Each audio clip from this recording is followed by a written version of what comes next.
Bien, nous allons voir comment économiser notre énergie au quotidien avec des tout petits gestes. Des tout petits gestes, parce que l'énergie sauvée, ce que nous allons sauver, va permettre de distribuer aux autres, permettre aux autres d'y avoir accès et aussi soulager notre porte-monnaie. Vous savez, les besoins en énergie aujourd'hui sont très croissants et on a pu se rendre compte que l'énergie, notre énergie, l'énergie consommée, est à l'origine des bouleversements climatiques, lesquels bouleversements nous apportent ce que nous constatons, ce que nous vivons maintenant, des typhons, des tornades, des saisons qui se prolongent. L'énergie dans les bâtiments, c'est 40% de la consommation totale et 33% d'émissions de gaz à effet de serre. Ça, c'est le bâtiment. Donc, tout ce que nous allons sauver dans le bâtiment va aider à diminuer notre empreinte de carbone. Alors, les objectifs à 2050 décidés à la COP 21, depuis la COP 21, c'est 30% de réduction de gaz à effet de serre d'ici 2030 et la neutralité carbone en 2050. Voilà un peu la courbe jusqu'en 2050. La courbe en vert, c'est 2050 si tout le monde coopère. Et la courbe en gris, si tout le monde ne coopère pas, si les nations continuent dans leur individualité. La courbe en gris nous montre qu'on risque d'arriver à 2090 sans changer beaucoup.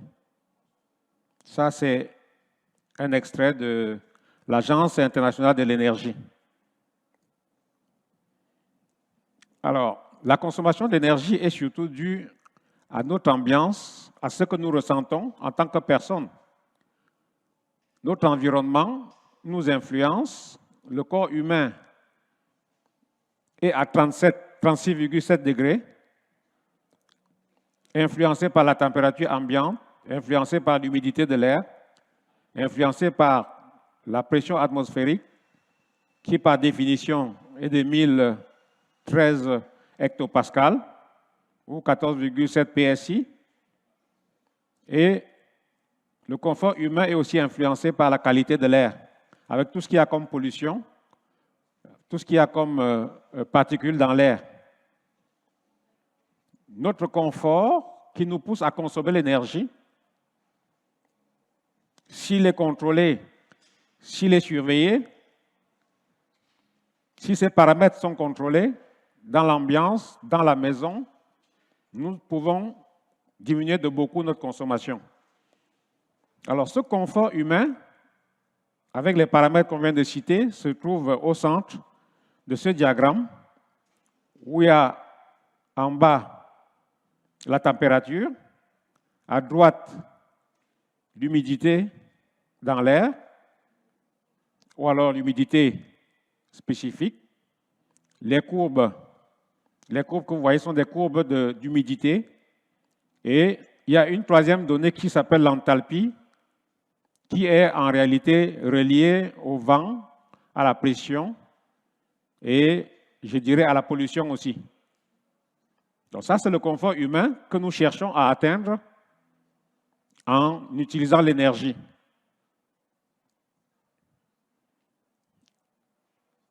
Les bâtiments, on a vu aussi, au Canada même, en dehors du reste du monde, au Canada, ça représente 28% de la consommation d'énergie et 26% d'émissions de gaz à effet de serre. Donc, les objectifs de Paris, on les connaît, c'est de contrôler, de pouvoir baisser cette émission, comme on a dit déjà tout à l'heure, baisser de 30% à 2030. Et l'utilisation de l'énergie peut nous aider à baisser tout cela. Alors, vous avez ici un lien vers notre site Internet pour retrouver tous les détails sur les manières d'utiliser. Alors, l'énergie au quotidien, voilà un peu comment ça se répartit. Dans les locaux, ici, le chauffage des locaux, 63%, le chauffage de l'eau, 17%, les appareils ménagers, 14%, l'éclairage, 3,5%, la climatisation, 1,6%. Voilà les données telles que ça se présente dans la moyenne. Alors, sauver notre énergie, les bons gestes, c'est déjà, lorsqu'on peut, on ouvre portes et fenêtres pour éclairer et aérer. On ouvre pour que le vent passe. On les ferme aussi, aussitôt, pour isoler, pour conserver et protéger lorsque le temps a changé. On allume tout ce qu'on peut allumer, que ce soit lumière électroménager, on allume pour s'en servir. On surveille le fonctionnement, mais aussi on éteint après utilisation. On n'oublie pas d'éteindre, que ce soit les lumières, l'électroménager et tout ce qu'on peut allumer, brancher. Les bons gestes, il faut consommer sobrement. Consommer sobrement permet aux autres d'avoir accès à la consommation. On parle d'énergie, on parle d'électricité. Si nous consommons moins, les autres ont accès. Et les producteurs n'ont pas la pression de production.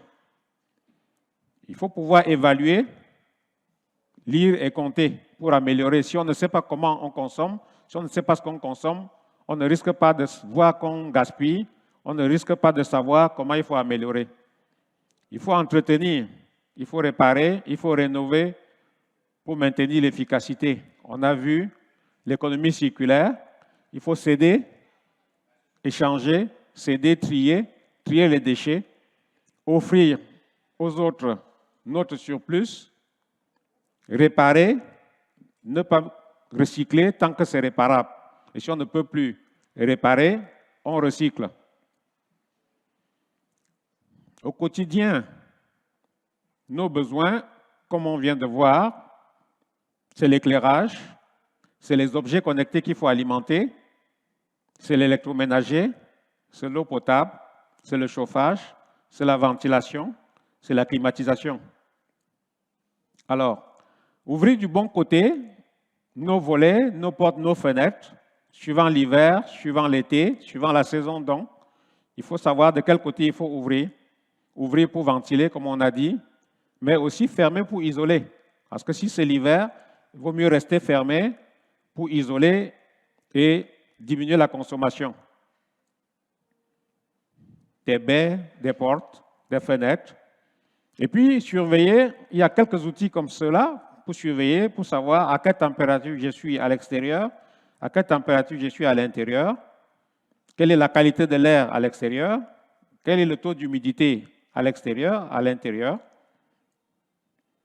quel est même le risque de précipitation. C'est des petits objets qu'on peut trouver pour surveiller et savoir comment améliorer, savoir quand le temps a changé. D'autres objets, comme on va le voir après, il y a des objets connectés pour permettre de surveiller même à distance. On parlait de la consommation d'énergie. Les premiers besoins, c'est l'éclairage. Lorsqu'il fait nuit, lorsque la nuit tombe, on est obligé d'allumer.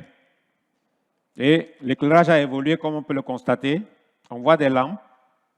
On voit de la lampe à incandescence à la lampe à diode, qu'on appelle DEL, diode électroluminescente. Là, on peut voir, d'un côté, il y a une lampe à LED de 6 watts à côté d'une lampe à incandescence de 100 watts. On ne distingue pratiquement pas aujourd'hui. Pourtant, la différence se trouve, elle est énorme dans la consommation. Entre 6 watts et 100 watts à côté. Théoriquement, aujourd'hui, 6 watts consomment ou alors éclairent l'équivalent de 60 watts. Donc, au lieu d'une 60 watts chauffante, une 6 watts à LED suffit largement. Et on gagne beaucoup en énergie. Voilà l'exemple d'une lampe à LED. Tout simplement, une lampe à une LED bien aménagée pour donner plus de luminance. Et vous voyez le sigle à côté, appelé Energy Star, qui est une étiquette qui démontre que l'appareil est très efficace dans la consommation d'énergie. Et ça, c'est une étiquette à surveiller lorsqu'on doit acheter. Et l'avantage de la LED, comme on a vu aussi, comme on le constate, ben, la LED nous permet de moduler même notre ambiance entre, comme vous voyez, une couleur un peu neutre au milieu, une couleur dite froide et une couleur dite chaude à gauche. Tout ceci permet d'aménager l'ambiance et d'aménager son confort par rapport au temps, par rapport au lieu. Et tout ça, c'est du choix de LED qu'on n'avait pas, ou alors difficilement avec les ampoules à incandescente. Et on verra tout à l'heure que certaines de ces lampes peuvent elles-mêmes changer de couleur, adopter l'ambiance suivant ce que nous voulons. Et la LED, aujourd'hui, ce n'est plus à démontrer. On peut voir un aménagement de LED. On reconnaît là le centre rideau avec éclairé tout de LED, ce qui donne une ambiance et un éclairement largement suffisant. Alors, l'éclairage, comme on a dit, la consommation, le contrôle, se trouve dans la commande. Dans la commande, lorsqu'on a un escalier, lorsqu'on a un couloir, ça veut dire plusieurs points d'accès. Et donc, plusieurs points d'accès. À chaque point d'accès, il faut un interrupteur pour pouvoir allumer ou éteindre, suivant le sens où on circule. Théoriquement, une porte, c'est un interrupteur simple. 2 portes, c'est un va-et-vient. 3 portes, c'est un bouton poussoir qui commande soit un interrupteur, soit une minuterie, un minuteur, soit alors on programme, soit alors on met un détecteur photoélectrique pour commander lorsque quelqu'un passe et éteindre lorsque la personne est passée après un certain temps. Les commandes, aujourd'hui, ça va jusqu'aux objets connectés. L'apport des objets connectés dans la surveillance de la consommation, on va le voir, permet de gagner près de 30%, sinon 60%, suivant le type d'utilisation par rapport au matériel standard. Les objets connectés, on est obligé, après l'éclairage, de les maintenir connectés pour avoir un accès, une accessibilité, que ce soit en local, que ce soit à distance. Et le fait de les maintenir connectés, de les avoir toujours connectés, nous met un peu de pression pour que ce soit toujours alimenté. Donc, toute baisse de batterie du téléphone, du routeur, va nous mettre dans l'urgence de chercher à alimenter. Et l'urgence, comme vous savez aussi, l'urgence n'est pas durable. L'urgence, c'est, je dirais, des solutions, des réponses à des imprévus. Alors, pour éviter les urgences, il faut être un peu plus prévoyant, justement, pour ne pas tomber dans les urgences qui nous font consommer sans limite. Voilà, les objets connectés, nous y sommes habitués. Comme vous voyez là, ces objets peuvent servir à contrôler notre consommation, contrôler nos objets.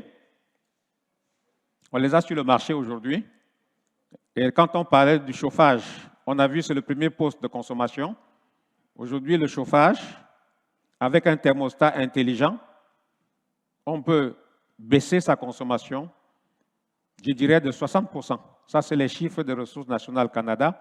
On peut baisser de 60% sa consommation de chauffage avec les thermostats intelligents parce qu'ils vont pouvoir détecter lorsqu'on est couché, savoir qu'on est sorti et baisser le chauffage automatiquement, savoir qu'on est couché, diminuer la température de la pièce, peut-être de 2 ou de 3 degrés, suivant la température extérieure, suivant l'apport extérieur. Donc, les thermostats intelligents, si on peut y accéder, si on peut les avoir, c'est très indiqué pour baisser les consommations. L'autre poste, c'est l'électroménager. Comme on a vu, là, on voit un réfrigérateur, on voit à côté une étiquette marquée Energuide, qui est une étiquette du Canada, et on voit l'étiquette Energy Star, qui est toujours reconnue au Canada, reconnue par les normes canadiennes, soutenue par les États-Unis. Et sur cette étiquette, on va voir, principalement pour l'électroménager, c'est une étiquette à surveiller. Vous voyez 554 kWh. Ça, c'est la consommation annuelle de ce réfrigérateur. Et cette consommation se situe dans une barre qui montre les extrêmes, c'est-à-dire les réfrigérateurs de la même classe qui consomment le plus à droite, qui consomment le moins à gauche. Et on voit où se situe le réfrigérateur, parce que le réfrigérateur, c'est un grand poste de consommation à la maison, parce que ça fonctionne en permanence. Plus c'est rempli, plus ça va fonctionner, moins le thermostat va en couper. Parce que ce qui empêche de consommer en permanence le réfrigérateur, c'est le contrôle de température par le thermostat qui va détecter qu'il n'est pas assez, il a atteint sa température de consigne, il va couper. Et pendant qu'il a coupé, il n'y a plus de consommation. Mais s'il est trop rempli, s'il est ouvert tout le temps, s'il est mal ventilé autour, il va tourner en permanence. Donc le thermostat ne va pas couper le compresseur et on va consommer l'énergie. Donc, pour conclure, on peut dire que le réfrigérateur, comme les autres électroménagers, doit être dimensionné à la taille de la famille. Il y en a de tout petits, il y en a de moyens, il y en a de très grands, il y a des congélateurs. Chacun doit être adapté à son environnement. Là, on tombe sur la cuisine même. On voit ici, petit appareil de cuisson.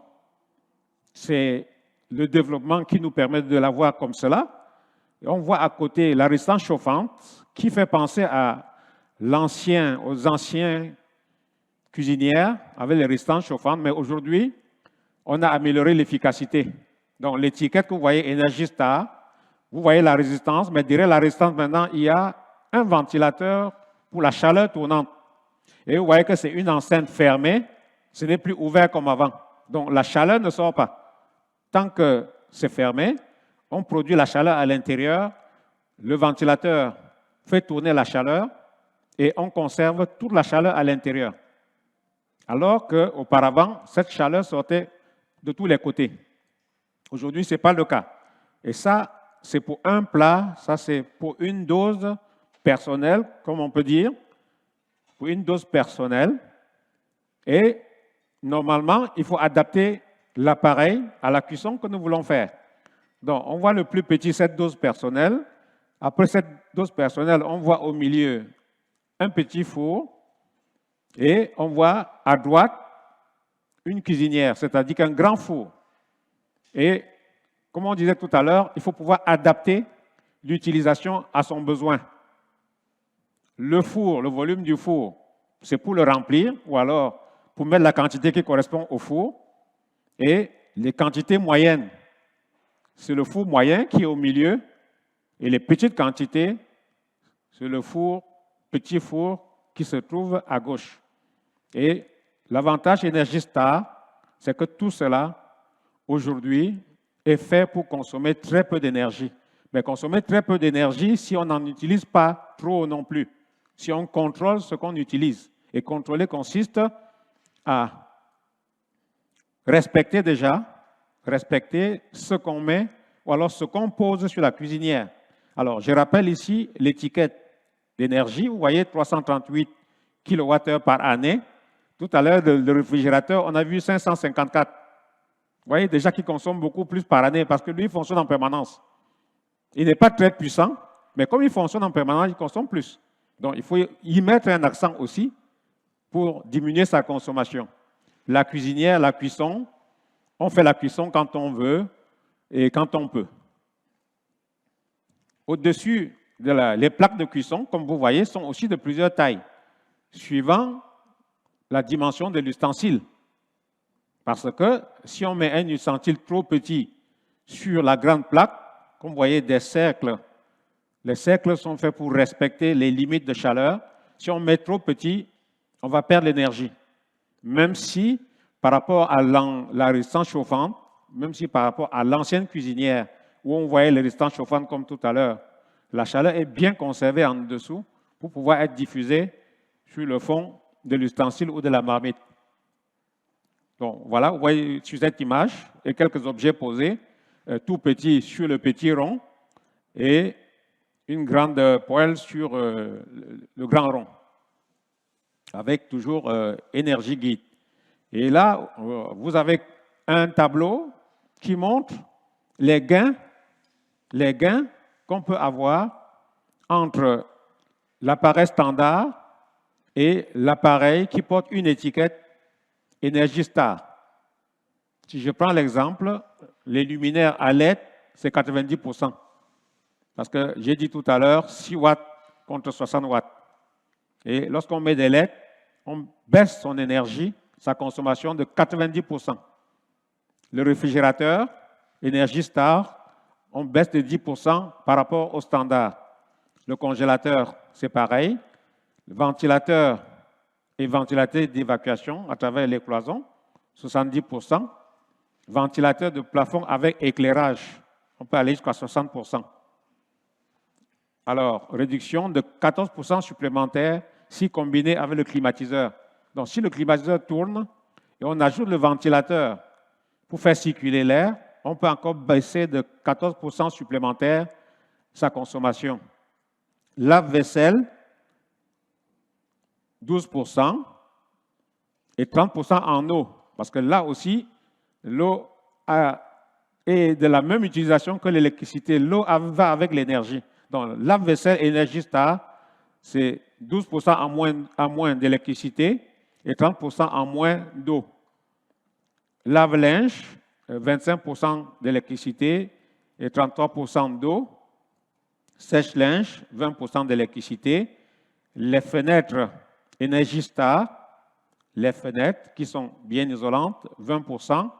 Les portes, 10%.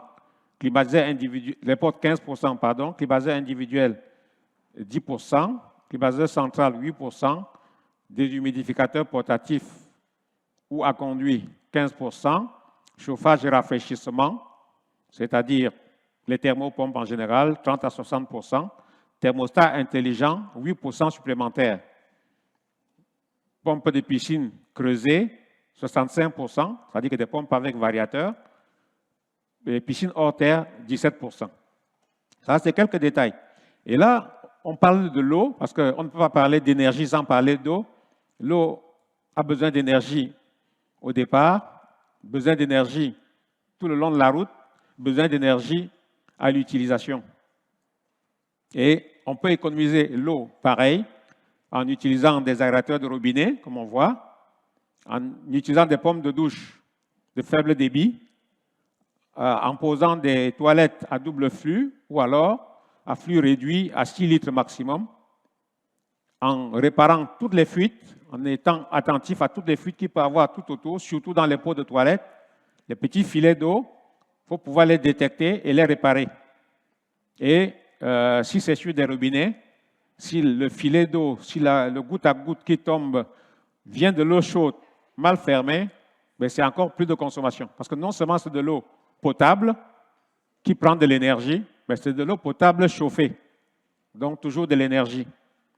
Et l'arrosage du jardin, c'est recommandé surtout le matin pour éviter d'arroser quand le sol est déjà chaud et qui va évaporer plus rapidement. Le matin, le sol va absorber plus.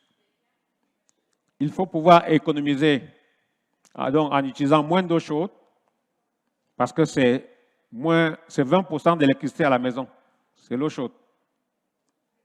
70% de l'eau utilisée d'une habitation, l'eau chaude. Réduire son temps de douche si possible. Laver le linge à froid en utilisant le savon à lessive adapté. Isoler les circuits d'eau chaude. Détecter et réparer les gouttes à gouttes, comme je l'ai dit. Et on a parlé d'Energy Star pour l'électricité. On va parler de WaterSense, qui est toujours un label américain, mais reconnu au Canada. WaterSense pour tout ce qui est utilisation d'eau. Un pot, une toilette étiquetée WaterSense, comme on a vu, c'est maximum 6 litres par chasse, contre 8 litres en standard. Les robinets, c'est pareil, les aérateurs et tout ça. Donc, Privilégie WaterSense. Comme je viens de dire, ça réduit le débit d'eau standard de 8,3 à 5,7 litres par minute pour les robinets et les pompes de douche. Environ 20% plus d'efficacité en eau que l'équivalent en matériel standard, baisse significative de facture d'eau et d'électricité, préservation des ressources en eau et de l'environnement. Ventiler naturellement en ouvrant et en fermant sur l'extérieur au bon moment de la journée, surveiller la température et l'humidité, forcer la ventilation au bon endroit avec l'appareil adapté de son choix, ventilateur de table, ventilateur sur pied, ventilateur de fenêtre, aspiration ou refoulement, suivant la saison, ventilateur de plafond. Et à ce sujet, il faut respecter le sens hiver, le sens été.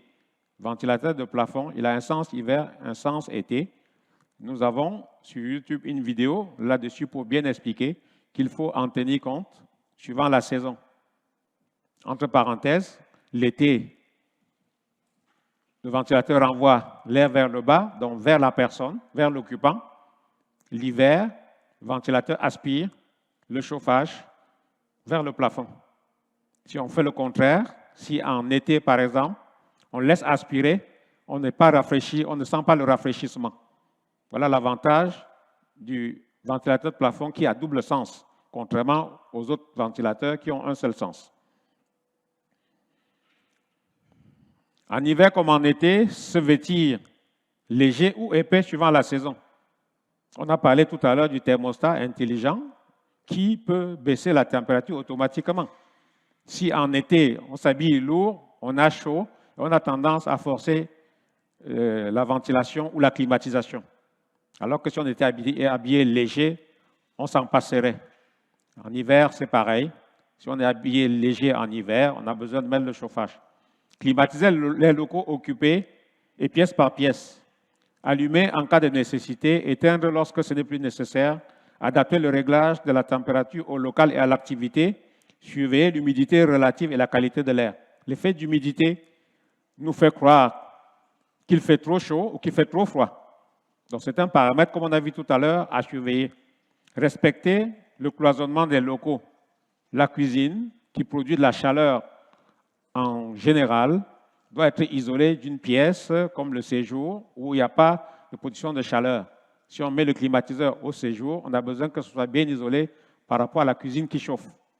Et la cuisine aussi, c'est un lieu qui produit avec de l'eau beaucoup d'humidité qu'il faut éviter de répartir dans la maison. Donc le cloisonnement, respecter le cloisonnement. Conditionnement d'air en général, améliorer l'étanchéité à l'air extérieur.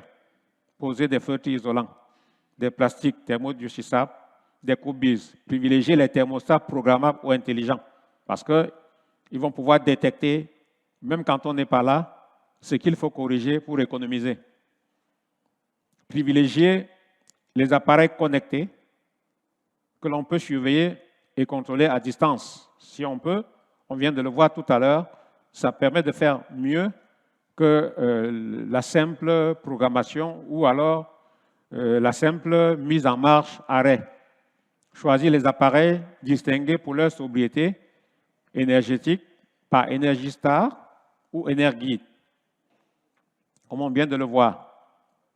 Et on a dit qu'il faut compter. Si on ne peut pas évaluer ce qu'on consomme, on ne sait pas comment améliorer.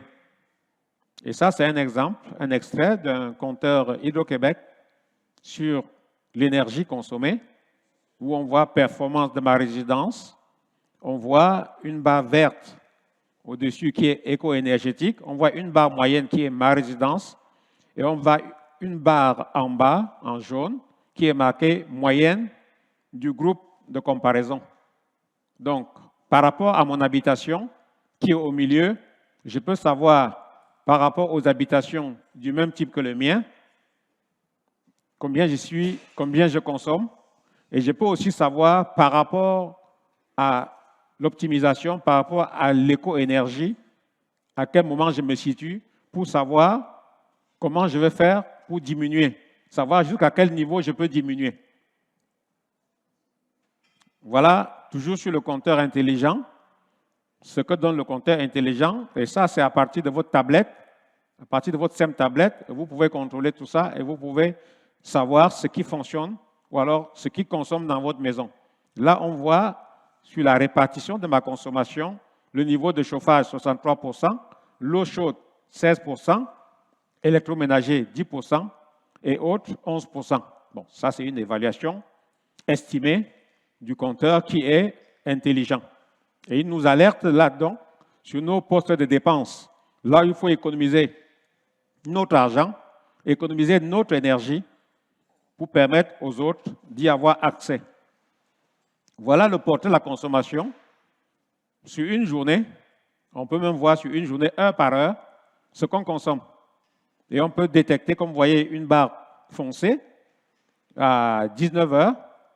C'est le moment où on allume tout, on allume la cuisinière, on allume les lampes, on allume beaucoup d'autres choses. On voit bien que c'est l'élément de pointe. Et tout ça, ça permet d'alerter pour savoir comment faire, comment améliorer ces gestes d'économie. Et ça, c'est une courbe horaire aussi.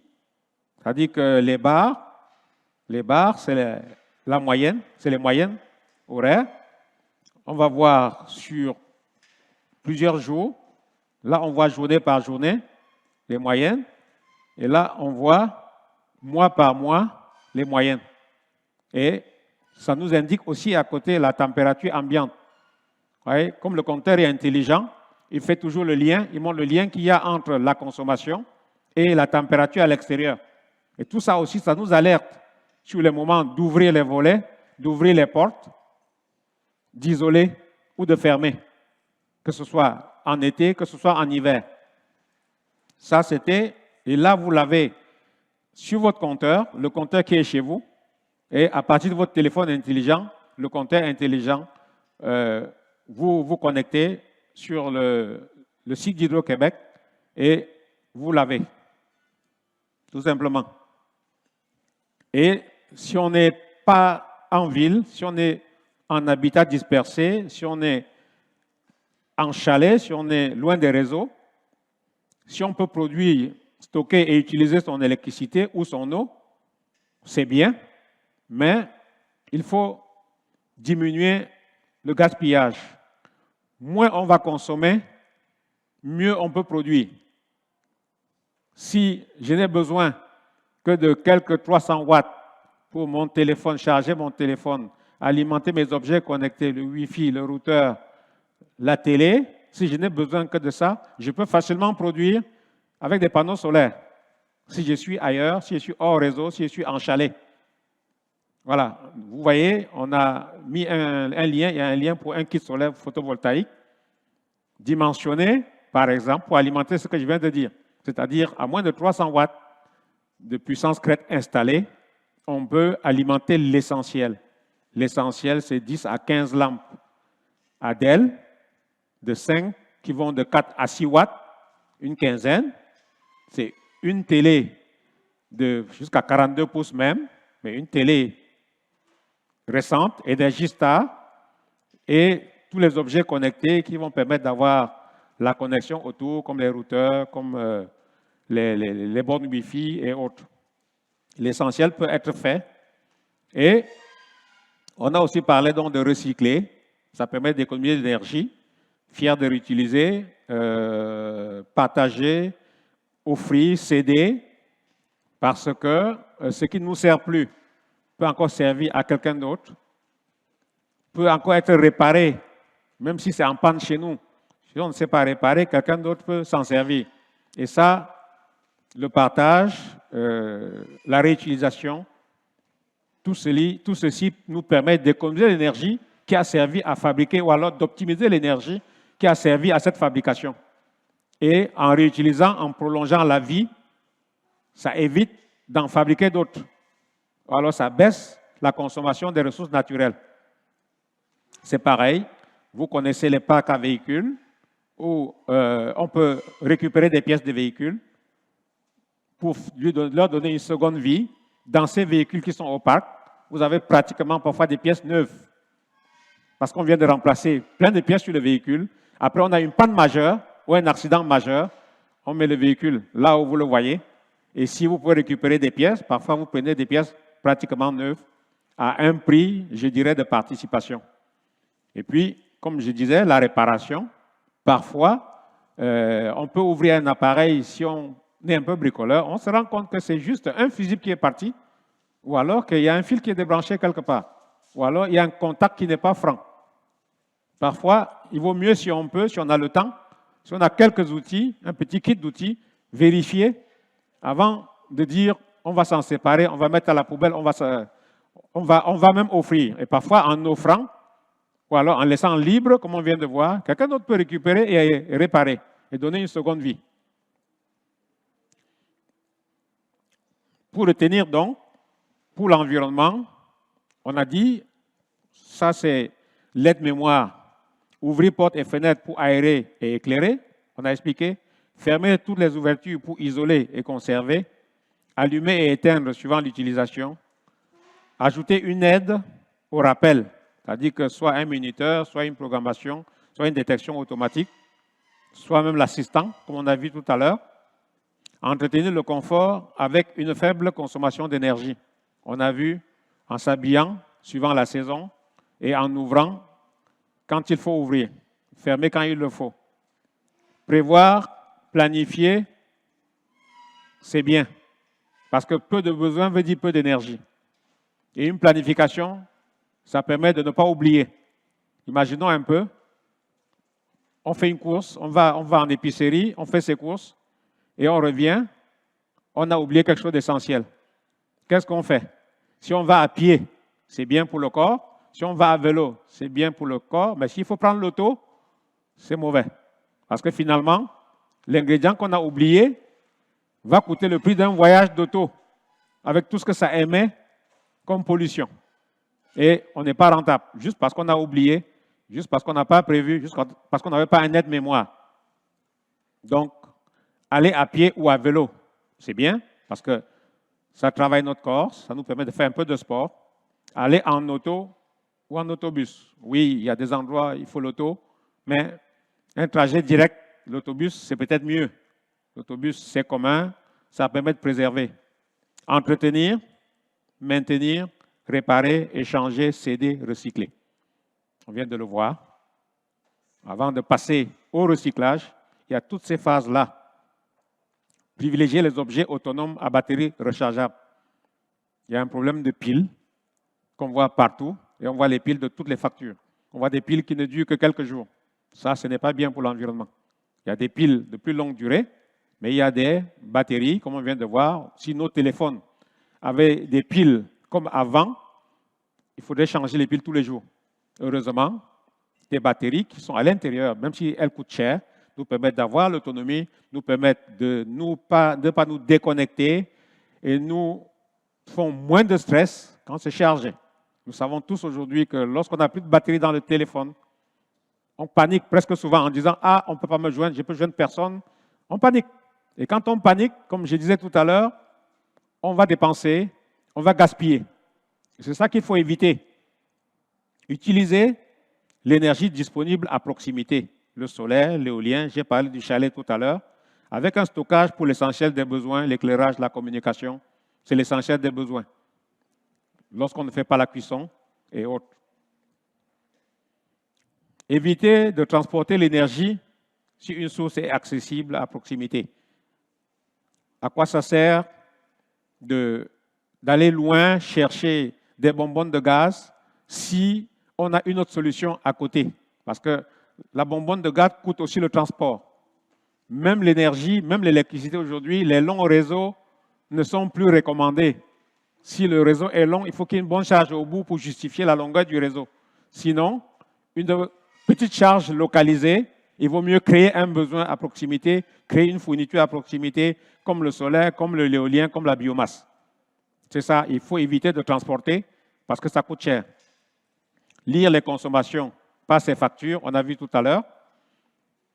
Agir pour baisser la consommation tous les jours. C'est des gestes de tous les jours, c'est des réflexes de tous les jours.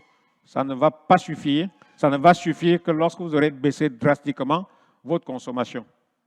Surveillez ces consommations visuellement et virtuellement. On a vu l'outil de performance énergétique de Hydro-Québec. Lire, conserver et consulter les manuels d'utilisation. Les manuels d'utilisation sont une bonne source d'économie, une bonne source pour prolonger l'utilisation, prolonger la vie d'un objet. Il faut bien stocker comme c'est écrit et il faut s'y référer de temps en temps parce qu'on va découvrir des fonctions avancées qu'on n'a pas vues le premier jour. On va découvrir comment faire le premier diagnostic et comment réparer. Ça va aider. Continuer les gestes qui sauvent tous les jours. Voilà, ici, quelques liens consultés. Ressources naturelles du Canada, Institut de la francophonie pour le développement durable, Hydro-Québec résidentiel, Solutions éco-énergétiques pour l'habitat, Energistar Canada, WaterSense aux États-Unis, et puis surtout le rapport Perspective énergétique mondiale en 2021 de l'Agence internationale de l'énergie. Voilà pour aujourd'hui ce qu'on a préparé pour vous et on attend vos questions. Je vous remercie.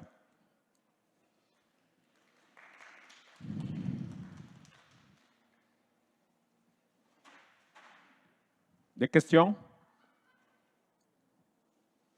Tout est bon? Oui?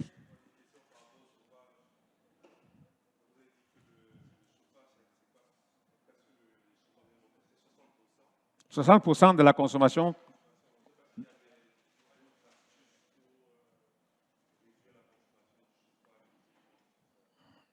Les premières astuces, c'est l'isolation. L'isolation de la pièce. Il faut que ce soit bien isolé. Les ponts thermiques, hein, parfois on le sent, hein, lorsque la main passe à côté d'une fenêtre ou d'un cadre de porte, on peut sentir un pont thermique. Il faut éviter les ponts thermiques. Tout doit être fermé. Quand c'est l'hiver, tout doit être fermé.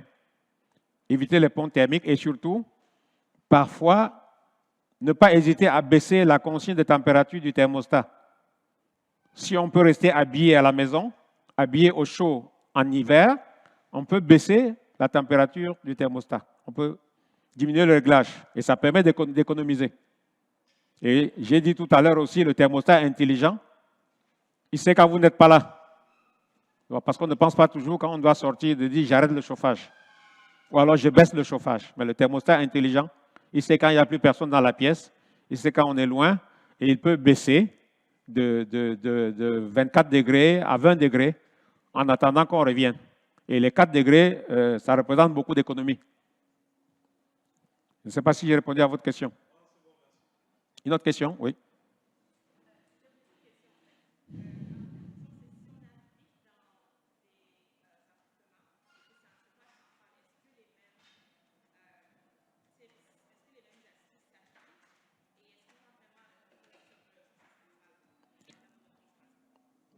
Voilà.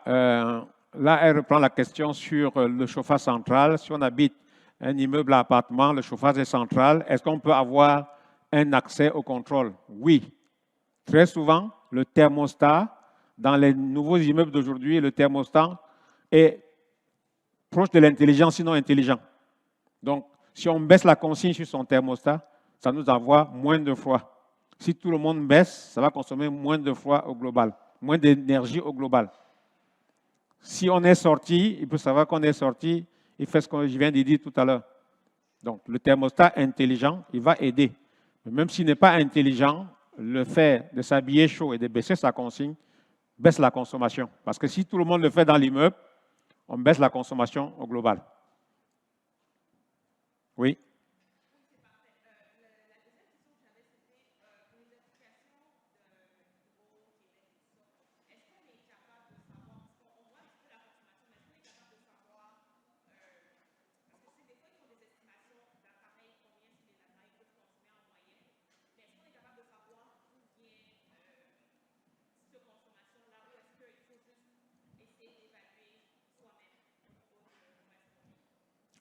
Oui, le compteur intelligent d'Hydro, comme on a vu, fait une évaluation, une estimation.